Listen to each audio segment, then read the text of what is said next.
Welcome to The Engaging Life, a podcast about using engagement equity to improve your relationship building skills in your personal and professional life. And now, here are your hosts, Brandon Suba and Angela Cheney. Well, hey, Angela. Well, hey, I'm Brandon. What's going on? Same things 5 minutes ago. Still in the studio, still in front of these microphones. Still in the same clothes. What's up, listeners? If you want to see us in the same clothes, we do have the YouTube page on Pixel Fire. You can always catch the Engaging Life video so you can see what we look like as we talk. And there's a few times every now and then that we reference something you would need to see versus just what we're saying. So another avenue. But we appreciate all of our listeners out there, no matter how you get your Engaging Life podcast, or the Engagement Life podcast, as I messed up. Not that one. On the last one. That's not a real one. So we are traveling through season 3. This is episode 6 of season 3. Andrea is doing Angie. Oh, Good man. Lord. Oh, man. I don't know why I said that. I apologize. Angie is doing Andrea. the CVJ, right? Correct. And I am kind of paralleling that with kind of focusing on more things in the hard contact network group. So Brian's doing the VCP. I've been called Brian so much, it doesn't even affect me. Well, but we're going to phase out of the VCP after this episode, and we're gonna focus probably more on individual things as you continue your journey. I'm just finding things that relate so close as you're teaching people to build a marketing strategy to get to the end goal of having a strong, great client. I'm trying to give you the path to being a strong, great member, getting great results within a networking group of some sorts. So we've talked about visibility. That's the V of VCP, and that is people know who you are and what you do. Because if they don't know who you are or what you do, they can't refer you, nor they can use your business. Correct. And then credibility, which is this could take a week or this could take years, is showing credibility to the point that you gain people that trust you enough, like you enough, that they will refer you out or use your services personally. Because I want to be very clear, I know people that will use services but won't refer them. Okay. And then I know people that will refer people but won't use their services. And big misconception, though, just because you're in a group with someone doesn't mean you have to use their services. That is absolutely correct. And the goal then should be that they educate you and build credibility enough that you would consider using them. But it's not always a guarantee, where I think some people think I paid my dues. That person's sitting in the room over there and I need their service, so I should use them. And you don't have to. I agree. You don't have to. It's credibility. So then what we're going to talk about today is the profitability piece. And you talked about on the last episode the relationship, right? And so where profitability, like a relationship, it's very different for everyone, right? You talked a little bit about what you're getting out of the relationship or what you're giving into the relationship, and is it working both ways? So I want to talk about profitability today because this will expand what you're getting out of the group that you've invested into. So I've got a list. We're doing a list today. So the first one on the list is the one that I think everyone just defaults to: a closed deal. When you say profitability, that means that's money in my pocket. What I invested in my time and my money here, I am now recouping over here with just money, just closed business. And I will tell you, if that is your only mindset in a networking group, you will not be there long, or you will be the bitter old crone. I was going to say person, man, sitting in the group, just like hating everybody. That's they haven't given me anything, or I gave them 2 referrals and I haven't gotten anything back from them. Not attractive. No, it's not. And it hurts your credibility. Absolutely. It's setting you back from all that work that you did. So I want to be very clear. Profitability is absolutely a closed deal. Great. But if you rate your success out of your group based upon that, you're going to be disappointed.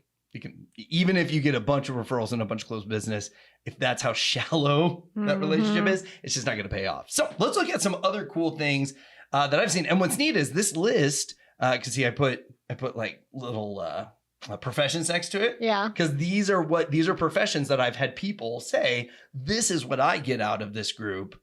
And honestly, it opened up my eyes quite a bit, because I was very much well, I put money in, I should get money out, right? Right. Okay. So the first one, a referral source. Okay. So I always say one of the best referrals that you can give me is the golden goose versus the golden egg. Mhm. Generally, we always ask for the golden egg. Today, I want to meet somebody that's looking for a new garage because I sell garage doors and I can be at their house today because my day's open. Okay, that's an egg. You Yes. make that one sale, you're done. Or I am looking to meet a handyman that deals a lot with clientele in older neighborhoods where their garage door springs might be going out. Okay, well, now you have somebody that's out there finding you more referrals. You're not just relying on your group. And so I have had people tell me, look, I don't have a single person in this room that's used my services, but they have introduced me to the people that can connect me. Because there are some professions out there, you're just not in front of their clientele. Oh, yeah, definitely. And they can be very, very specific, and you can try to find them their referrals. But again, you know, if you're an accountant and you want to do taxes, and people just aren't in that environment where they're talking to people about their taxes, you're not going to see those Who really results. is. What? Yeah, who really talks Right? about your, hi, I'm Angie, tell me about who does your taxes. But don't you love? Okay. One of my favorite lines from Ghostbusters. Which one? Well, Where the Ghostbusters, who does your taxes? that's funny. It's at the very right, end yes. after he recovers from being a dog. That's right.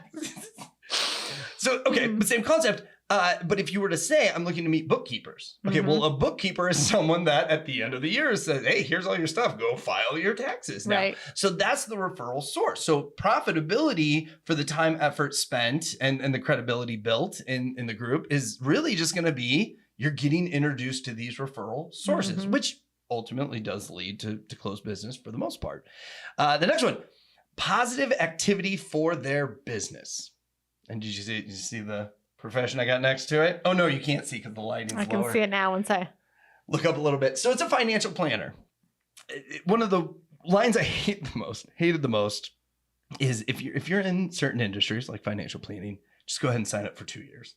Oh, definitely. Because it's going to take that long. You have a very personal ask that you're going for. Not and only people's that, money. but most people who have money already have a financial planner. Yeah. So and to get them away from them is a long haul process. Absolutely. Well, Yeah. and parts of it, just laziness, right? Well, they have already got all my stuff. Right. So I don't really want Oh, to move. it's huge. Laziness is huge. Yeah. So they are doing positive activity, though, every week that they go to their meeting or when they go to the events. I'm always impressed with the financial planners that are at everything. There's a couple that I have in mind. It's like, you know, I know that they just had a hard month. I know their last month wasn't great, but I saw them at everything I went to. Yep. And they're doing that positive activities. And I think too, for salespeople, now I was in the opposite. When I was selling countertops, my boss thought that my activity in my group was dumb and a waste of time because he didn't see results. He didn't see the closed business coming from it. And there was none at the beginning. Let's be real. Right. So he saw it as negative. I saw it as a great opportunity to learn and work on my sales skills. Absolutely. Yeah. I can go to an event and listen to people. Well, now I'm working on my listening skills. If I can stand up and tell people what I want in 1 minute, well, now I'm working on I'm not going to bore the hell out of you for 20-minute skills. Or even in an in-home consultation, yes, I'm going to talk about my product. I'm going to talk about the process, but I'm not going to go so far into the weeds that you're going to talk yourself out of the sale. So I think there's a lot of benefit that certain industries get being in a group like these because they are always working on their personal activity. And it's also, I mean, a large part of it is just going back to the being visible. Correct. Because, you know, when you get into those big industries, the roofing, the financial planning, the things where one sale could set you up for a year or more, a lot of it is timing. So, I mean, there are so many times it's like there might be 3 people in the group who would never even think of using your services or referring you out because they've got somebody, and then something happens. A divorce happens, a storm happens. And most of the time, they're probably going to go for the person who's top of mind. Yep. Oh, to make the change. All the time. Yeah. All the time. Unless they've got, you know, something else in the works. They might have had somebody they trusted or didn't need your services. But you never know when that's going to change. Right. And the more people you can stay in front of, the more the chances are that something's going to happen in their lives. Right. Right. And that's very And it'll usually come out of profitable. nowhere. It absolutely. It always Yeah. does. It's a concept of I'm there when you need me. Mm-hmm. Right. So, and I don't know if I could really like mark when I shifted my sales towards this concept, but I was never good at going hard on a sale anyways. Hey, give me a yes or no today. But eventually it turned more into, nope, I understand that you have someone. Here's what we have to offer. So if it's ever something that you would want to look at or consider, and I got a great example. I onboarded somebody at the bank and specifically said, there's 6 of us that own this business. We've been with this bank. We've got somebody specific there. We're good. I said, great. Just so you know, if you open that folder a little more, there's other things we do have to offer, but I completely understand. Well, this person's wife ended up having to step in as office manager. There were a few things that she heard complaints of, and we got the call back and we got the deal. Mm-hmm. So it literally went from no to yep. And it's because that one person stepped in, she subbed in, if you will, mm-hmm. saw the issues and was like, well, shoot, we can fix this. Yeah. And so it is. It's that positive activity. And I really want people to see that as profitability. But again, if your mindset is money in my pocket, well, then you're not going to see it. And it's also focusing on the process instead of the result. Mm-hmm. And being proud of what you do at the end of every day. Because it really is about if you're only person you're ever trying to impress is yourself, you'll continually be working, and you will continue if it's not related to anything other than I want to grow today. I want to be proud of the way I handled this. I want to be proud that I showed up. I want to be proud that I listened to this person. I wanted to be proud of who I am today. The results will eventually come, but you're not going to get disheartened. Right. Because you did succeed that day, even if, so I'll give you, I love my Todd examples, and we kind of started talking about this week. The other time. So our date nights, as I've said many times, we either have the best nights ever or we get in a fight. There's no in between.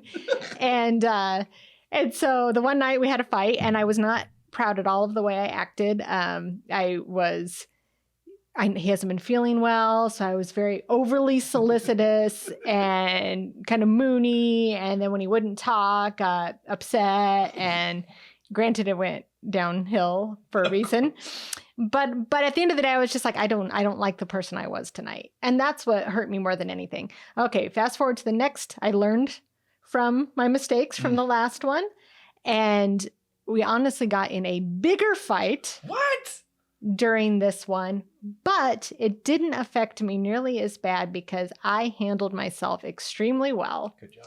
And I had fixed the things that I felt I had done the last time. And at the end of the day, it didn't matter that he was mad at me and wasn't speaking to me. I was proud of how I had acted at that point. Good. And if you base everything on making a sale, of how your spouse is going to react to it, how other people are going to talk about you. If you base everything on a result, you've got no control over that. Mm-hmm. So you're just going to be bing, bing, bing, bing, bing all over the place. But if you focus everything on, I want to be proud of how I acted in that situation. Did I grow? Did I say the things that I really believe? Was I a kind human being? You can't lose. Okay, just the visibility for your business or organization. I feel a big piece of nonprofits that are in groups. Well, I guess that's coming up next with donations and volunteers. But nonprofits, a lot of times, it is for the visibility of their business, right? They want Absolutely. that. But the piano sales is what I have, and I've used. I'll even say his name: Jay Tripp in Sioux Falls. He won't be mad if I use his name. But he worked, unfortunately the piano place has closed, but he sold pianos. It was consignment or brand new. And great guy. He honestly reminded me a lot of me, and we got along really well. Always enjoyed hanging out with him when I was up north. And I asked him one time, I was like, so Jay, what are your results here? Like, what do you get out of BNI? Because I know your stats and you give tons of referrals, but you don't get referrals. Right. And he goes, well, to be honest with you, it's just really good visibility for the piano company. And I think this plays to in this positive activity for him too. But this is how the visibility piece really worked out for him. He went camping with another person. He did not know this other person was in BNI. I'm just going to use the name of it. Who cares? Was in BNI. and they got talking. And somehow that conversation of they're both in BNI, but they didn't even know, came up. Okay. Then found out that they sold pianos, that Jay sold pianos. And the guy that he was talking to camping 2 weeks later called and said, my church needs a new piano. And I happen to be able to throw your name in the hat and they want to meet with you. And that was his first closed deal. And it wasn't even in his group. Right. Right. But that was his first closed deal in 3 years. Ooh. 3 years of being a BNI. And again, his big thing was, this is great visibility for our business. It puts us out there. And who knows how much business that place was getting because of that. Right. That was never able to be tied back to that. Correct. Those tier 3s. I mean, people talked about it. Again, he was a good guy. Mm-hmm. You wanted to give him business because you just liked him. Right. And so that, to me, that was a big eye opener for me. To have somebody happily get no business for 3 years, Mm-hmm. but all that he got, and the relationships were important, and he made friendships and all that stuff. And of course, that's personal profitability in my eyes. But eventually that led to what everybody sees as the profitability of. It was money in his pocket. Yeah. It was a closed deal. Yeah. Okay, donations or volunteers. Now, don't join a group and just ask for donations. I want to be very clear on that. Would it be very? But if a nonprofit joins a group, and for a while, that was an uphill battle. Yes. Because they didn't see the point of putting money into something to get money. Or we're nonprofit, we're tax exempt, we really shouldn't have to pay, right? Right. And I know some organizations, they will do discounted for nonprofit because it is a little different income stream, if you will. But if you do it well, Mm-hmm. and I feel the nonprofit in my current group that I'm in, she does a phenomenal job. Okay. They do 4 big events each year. And she talks about each event up until it's done. And then she goes on to the next and the Mm-hmm. next.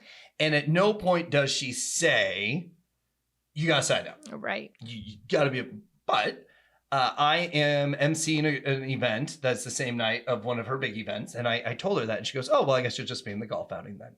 Now, visibility, credibility, we have all of it together. She's my vice president. We get along really, really well. Mm-hmm. So that piece, I was kind of like, yeah, I probably should. Okay. Right? Yeah. But at no point would she walk up to a visitor and say, hey, we're doing this event coming up. You should sign up. Right. So she's really good at what she does. She's really good. But then volunteering.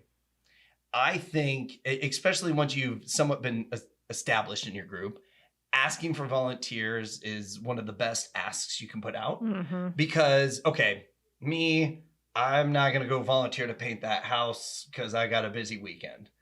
But maybe Tim sitting over there is literally trying to find things more to get out in the community. Maybe he has no friends and he's going to go find some friends. That happens, yeah. And so I think putting volunteer opportunities out there is huge. It's huge. Mm-hmm.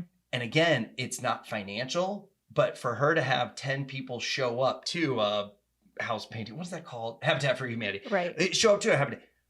That's better than being paid. Yes. Because now you have people to do the labor. They're doing it for free. You're going to get this project done quicker. Yeah. So I think profitability big time, which is simply donations or volunteering. Yeah. I've always thought that because I was in BNI before nonprofits started to get it. You're right. There really was like this big wall up. There was. And I was in one in Lincoln, and it was a, I'm going to get the nameology wrong, but a private Christian school. Okay. Okay. Oh, let's just say that. interesting. And this was kind of, and everyone's just like, why is this guy in this group? Yeah. And he got more out of that group than any of us. Wow. You know, a couple new students, you know, people donated, people, and that's kind of when it started to get bigger. And it was like, but what you need is to have each group have one. Correct. And so that's kind of the group's pet nonprofit. You know, everybody's kind of involved. Everybody's has buy-in to it. So I totally see how they get a ton out of the group, but I like when the group discusses, do we, you know, because there are some nonprofits I wouldn't be all that interested in helping because it doesn't line up with my values. Yes. Yep. And you know, and that I would say, you know, that's great if I probably won't get that involved because I'm involved here. But if you can at least get the majority to say, no, we're on board with this and yes, we'd help out. And I mean, that is just gold for that person joining the group. And it's Absolutely. good for the group too. It gets you things, you get to go contribute together. And, you know, it's great for social media. It's great for, you know, building group members. Yeah. It's great for building camaraderie. So yeah, Well, I think. have you ever rang bells by the buckets? I've never actually done it. Okay, well, I'll tell you what. If you don't sign up for the Christmas bells, like, well, I guess that's only when they do it, right? Yeah. If you don't sign up for the buckets by about late October, they're packed. They're done. They're done. Yeah. And it was an eye opener for us because I think it was November. Liz was like, we should do that as a family, and we couldn't find a place to do it. Yeah. So again, that nonprofit is going to have a lot more opportunity for you than just the big ones. And, Yeah. And what do they say? Everybody's so giving until January 3rd, and then no one is giving anymore. Well, again, you're continuously contributing to good. Right. Which, I mean, that makes everybody feel good, right? Should.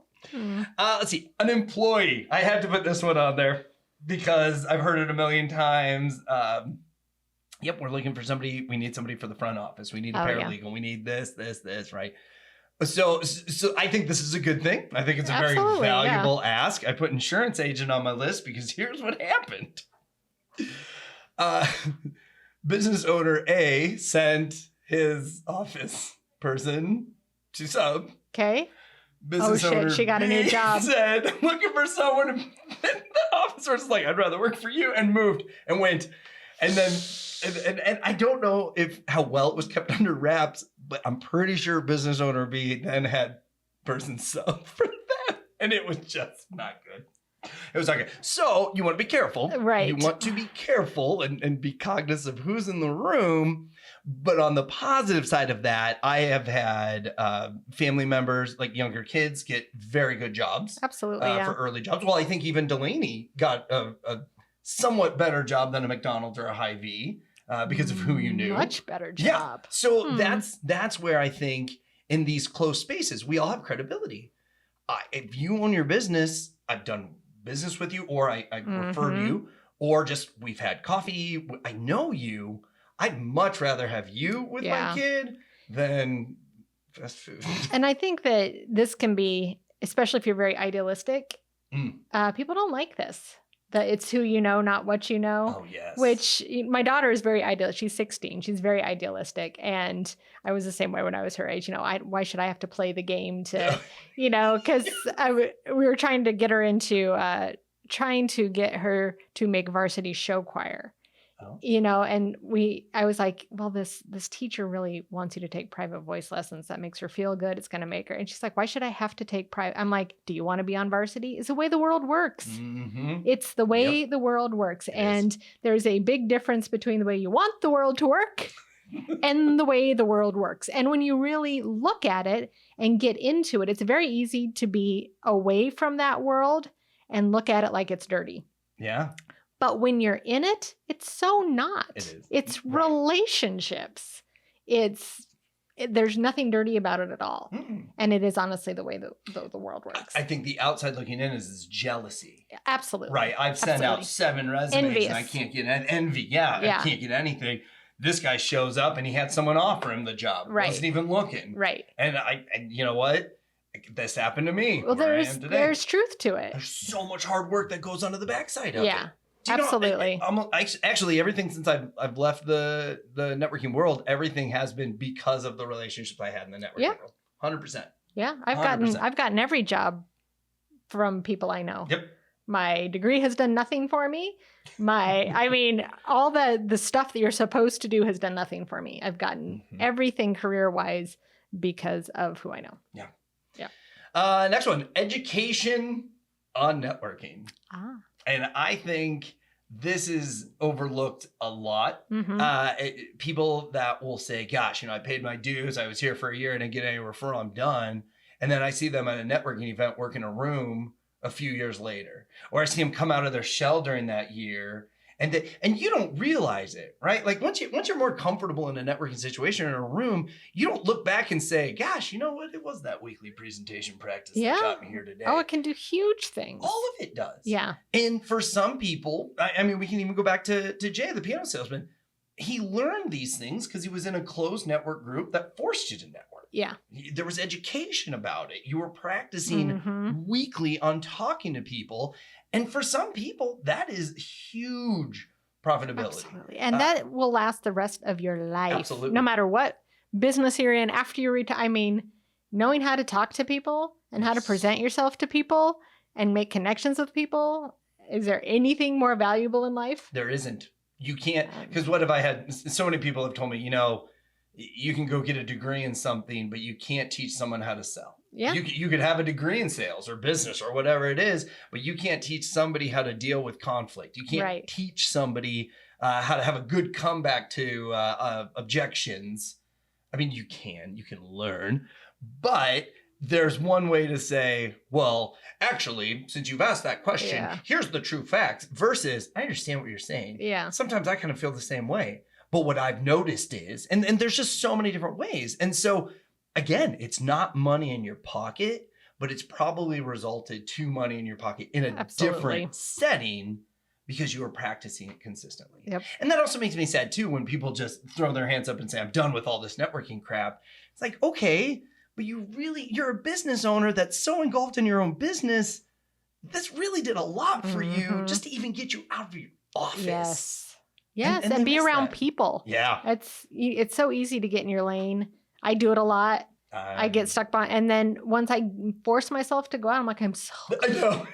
So glad I did that. I've talked to human beings. I stopped focusing on myself so much. Ooh, see, and I go through the phase where I'm like, gosh, I truly am an introvert. I like being home. I'm just going to really take the easy this week. And then I'll have like one coffee and I'll walk out all revved up. I'm like, well, who can I meet? And it's not coffee because I drink tea. It's like, I need more of these. Yeah. And you forget. And I think there's a piece of the human that wants to relax, right? You need to recharge. Absolutely. There's balance. It's definitely balance. But it is better if I have a charging cord of someone I'm talking to and me to recharge than extrovert. Oh yeah, big time. We took during our marriage prep, we took an extrovert introvert class. This is actually when I learned it. So I haven't known about extroverts or introverts. I've only known about it for like 15 years, if that. No, 13 years, 14. Been married for 14. We took it. Not important. I should have known it much sooner. Let's just put it that way. But on the spectrum, Liz was like a little more on the introverted side, but still a good balance. My star was like the all E of the extrovert. way. and it's true. It is true. It's true. Okay, and the last one, and I saved the best for last. Public speaking. Yeah. There was a CPA, and I guarantee. Well, I know for a fact. He made plenty of money off of BNI or whatever networking group it was in. But it was his public speaking skills that I got to watch develop over 5 years. And his first time I saw him, and he had been in the group before. So he left and I joined and then he came back. But he would stand up and he'd grab the back of the chair and he would just say, well, I'm so-and-so and my company's so-and-so and we can help you with your taxes or any business prep. And he'd sit down. And I was like, yikes. I mean, you fit what we all think of a CPA, but how would you be a little outside of the box?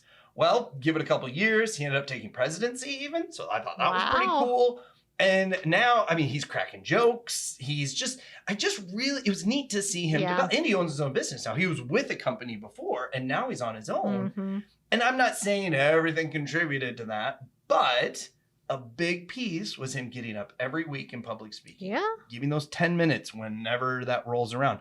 And as president, that's when I saw the most external or extroverted growth. Exposure therapy. Ooh, I like is that. what that is. When you're afraid of something, which he was obviously afraid of public speaking, one of the best ways to get through it is to keep making yourself do it. Yeah.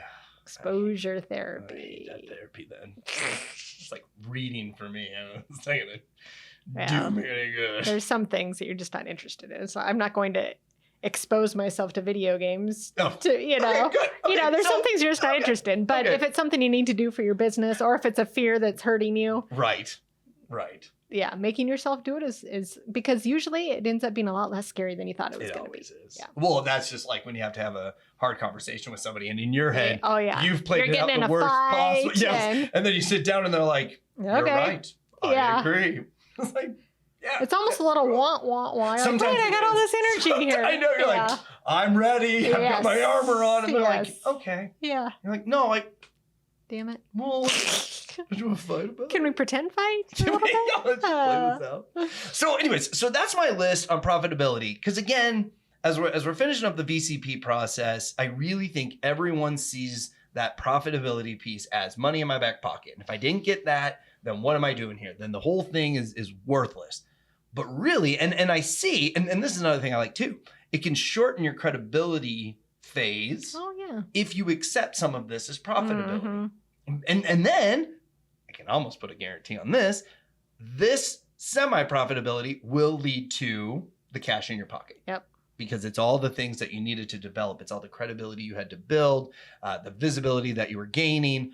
All of those little pieces, just as your journey, get you to that end goal. Yes, absolutely. Got any .com on this one? I think you did really well. Thank you. Again, it's because of my opportunity of exposure and stories that I could make a list like this. Mm-hmm. Because I was 100% the guy that's like, well, the profitability is money in your pocket. Tell you the truth, when I did early on trainings, I believe I said the referrals that are, and then eventually you will reach referrals that are closing and putting money in your pocket. Yeah. And it was going out there and learning. That's not always the case for everyone. Yes. So don't sell it that way. Yes. Speaking of selling it that way, we like reviews. We do. 5-star. 5 stars are cool. Mm. We like comments. We do. Still looking for a new name for the journey. For the CVJ, we'd love to hear some Pixel Fire-esque names. Yep. So if you want to throw those in the comments, if you have any topic you want us to take on, we'd love to. We would love, just like the Platinum Rule, we would love to know what you want to know. Yes. From our perspective, because between Adriana or whoever I'm going to call you today, myself, Adriana and Bippy. we are around a lot of people, and I feel we really observe our experiences, and we love to bring them to you. So with that, we look forward to talking to you on the next podcast.